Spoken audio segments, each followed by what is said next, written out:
اور یہ بات تو بالکل صحیح ہے. تو ناانصافیاں اتنی بڑی بڑی ہوتی ہیں, ہم خاموشی کے ساتھ برداشت کر جاتے ہیں, سہ جاتے ہیں. تو یہ بھی تو کسی کو پوچھنا چاہیے تھا نا کہ ایک وزیر اعظم صوبہ وزیر اعظم ہے تو رات کو بھائی ہائی جیکر کیسے بن گیا؟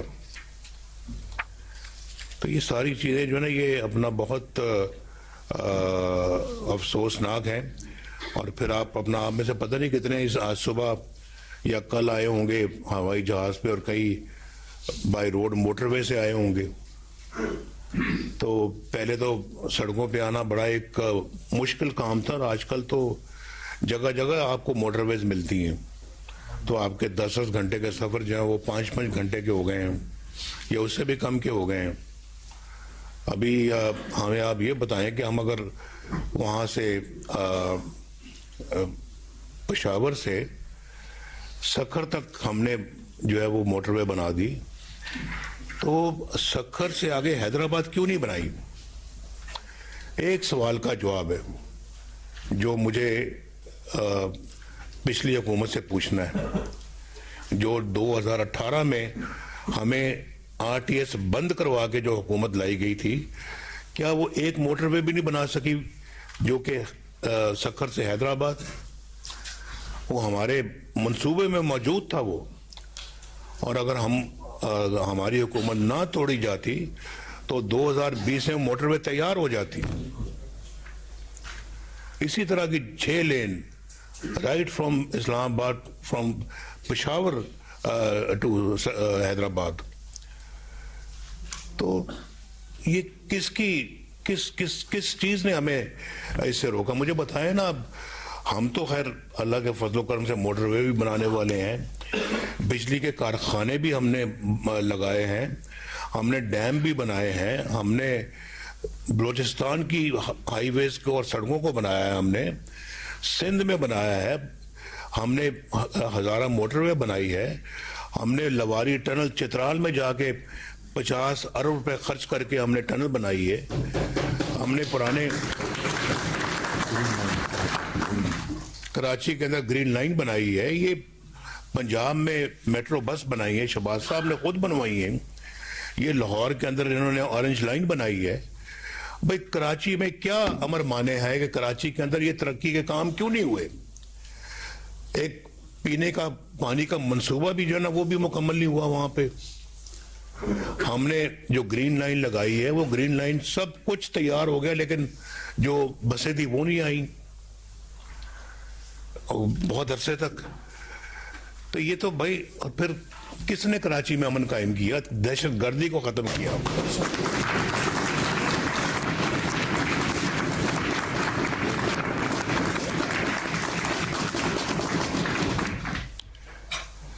تو ہم نے اللہ کے فضل و کرم سے جو کوئلہ سندھ کے اندر کوئلہ ہے, پچھلے 50 سال سے سن کے کان پک گئے تھے, لیکن سب کہتے ہی تھے, لگاتا کوئی نہیں تھا کوئی پروجیکٹ وہاں پہ.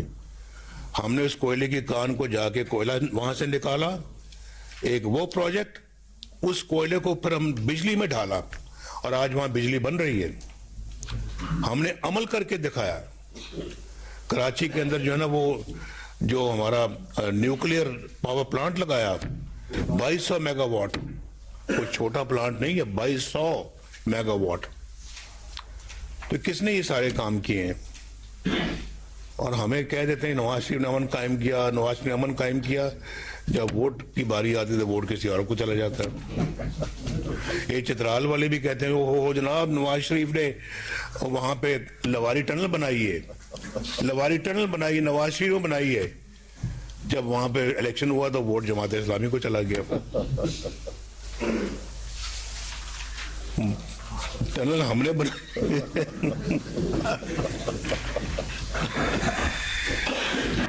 ٹنل ہم نے بنائی ہے تو ووٹ کسی اور کو جا رہا ہے. تو میں نے چترال والوں سے کہا میں آپ سے پوچھوں گا میں کہ آپ اپنا اس طرح کے کام کرتے ہیں, ٹنل مجھ سے بنواتے ہیں, ووٹ کسی اور کو دے دیتے ہیں. تو یہ تو بہت بری بات ہے. تو امن کراچی میں قائم ہم کریں اور ووٹ جائے کسی اور کو, یار یہ تو کوئی بات تو نہیں ہے. کراچی والوں ذرا گریبان میں جھانک کے دیکھو اپنے, دیکھو تو صحیح ذرا تھوڑا سا, یہ تو اچھی بات نہیں ہے. اور ہم نے پورا خلوص کے ساتھ, محنت کے ساتھ ہم نے کام کیا. اور میرے ابھی ذہن میں ہے منصوبہ کراچی سے حیدرآباد جو اس وقت ہم نے نیشنل ہائی وے کو موٹر وے میں بنا دیا ہے, میری نظر میں موٹر وے نہیں ہے وہ,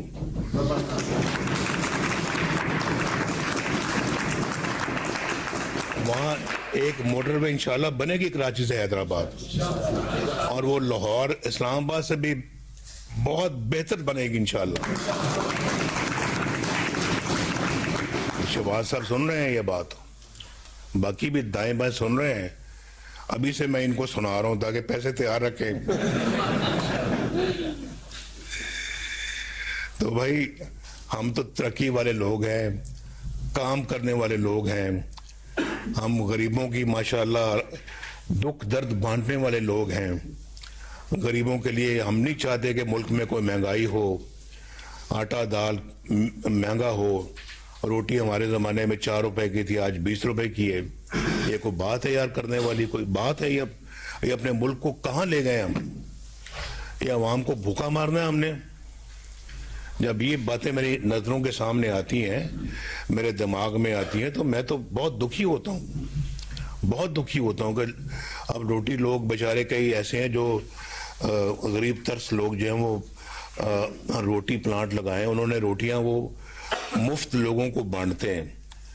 تو میں دیکھتا ہوں 100 خواتین لائنوں میں لگی ہوئی ہیں صرف 4 روٹیاں لینے کے لیے. یہ ہم نے اپنے ملک کا حال کر دیا ہے. تو بھائی ہم نے اپنے ملک کے ساتھ بہت زیادتیاں کی ہیں, کلہاڑے مارے ہیں ہم نے, اور آئین قانون پہ عمل کیا کوئی نہیں ہے. کوئی اگر عمل قائم کرنے کا ارادہ کرتا ہے تو اس کو بھی راستے سے ہٹاتے ہیں.